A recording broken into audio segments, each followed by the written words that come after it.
I've got a ton of stories to talk about. Brian Fisher's joining me later, so that you don't want to miss that.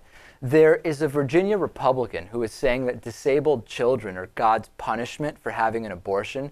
There's an internet storm.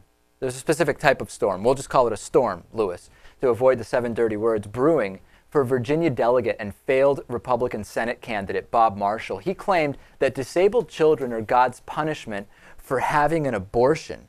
He says, as it's been reported by the TimesDispatch.com, disabled children are God's punishment to women who have aborted their first pregnancy. We've actually heard this before. This isn't the first time we've heard it. And then later he said, listen, I certainly could have used better words to explain the medical research findings, which show a high incidence of complications following induced abortions. He went on to elaborate, and then here's where it gets interesting. He says, in the Old Testament, the firstborn of every being, animal, and man was dedicated to the Lord. There's a special punishment Christians would suggest. I read this and was left speechless. Just when you think this type of absurd rhetoric has hit rock bottom, they manage to dig themselves even deeper into the hole.